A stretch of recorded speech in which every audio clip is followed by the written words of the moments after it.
Ce que je pense du retour de Vincent, je me réjouis, comme ça je pourrais aller me coucher à 21h un samedi sur deux au lieu de 19h d'habitude.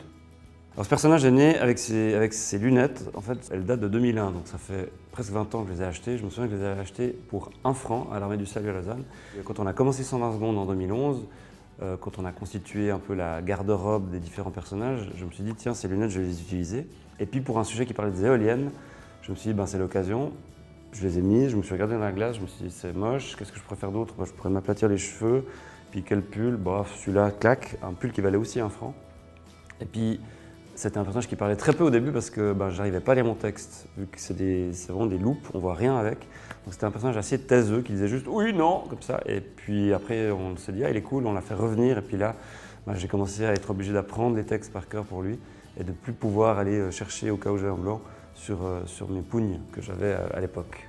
Oui, c'est clair, c'est une bonne nouvelle que le public est de nouveau autorisé dans le studio, hein, mais malheureusement, tout le monde devra porter un masque. Ça veut dire que ce sera un peu comme un uniforme, si on veut, hein, ce qui n'est pas plus mal. Ça, c'est étonnant. Les soldats aiment bien ce personnage, et notamment les gradés. On nous a facilité la vie plusieurs fois pour des tournages, quand bien même on n'est pas monstre tendre avec la grande muette quand il intervient.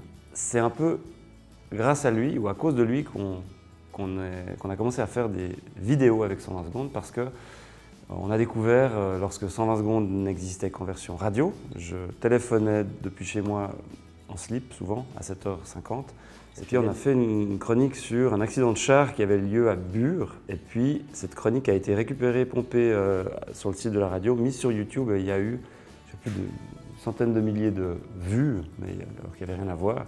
Et là, on s'est dit, ah, putain, c'est dingue, c'est beaucoup, mais c'est un peu con qu'il n'y ait rien à voir. Ce que je pense du nouveau format, bah, c'est cool, quoi, parce qu'ils sont 20 minutes, c'était beaucoup trop long, quoi. Moi, chaque fois à la fin de l'émission, j'étais à 2 doigts de faire une OD, quoi. Là, 52, ça devrait le faire, je devrais tenir le coup, quoi. Bah, comme plein des personnages qu'on a créés dans notre petit univers, ça vient de l'observation, principalement. Mais après l'apparence, alors ça c'est rigolo parce que au tout début, quand on a commencé avec Vincent, on a constitué un petit stock de costumes et de quelques perruques qu'on était allé emprunter à la TSR. Et il y avait cette perruque, je me souviens que la costumière, ou plutôt la maquilleuse-coiffeuse qui me l'a prêtée, m'a dit non, mais ça, elle est trop moche, j'ai honte, je vous la prête pas. J'ai dit elle est trop bien, elle est foutue, c'est ça qui est super. Et puis voilà, le jour où il y a eu une actu autour de la Riponne et des SDF, des tox. J'ai pris cette perruque, voilà. Après, je me suis dit, bon, il faut qu'il soit un peu foutu. Donc, je me suis dit, ah, je vais en faire un œil au beurre noir. J'avais une plaquette avec du noir, du bleu, du rouge. Donc, j'ai fait un peu, vite fait, tout seul, à la fraîche. On avait un peu de faux sang, claque dans le nez, à l'œil, comme si c'était fait péter la gueule. Puis, les habits, j'ai pris un t-shirt pourri que j'ai un peu déchiré. Enfin, il est né en, je pense, 5 minutes. Un peu comme tous les personnages, parce qu'on était à la bourse, c'était le matin. Vincent Veillant, c'est un chic type, un bon journaliste, sérieux, intelligent. Non, je plaisante. C'est un cul de vaudois. Il est apparu la première fois pour parler de problèmes dans la construction, je crois. En Valais, autour des chalets, tout ça.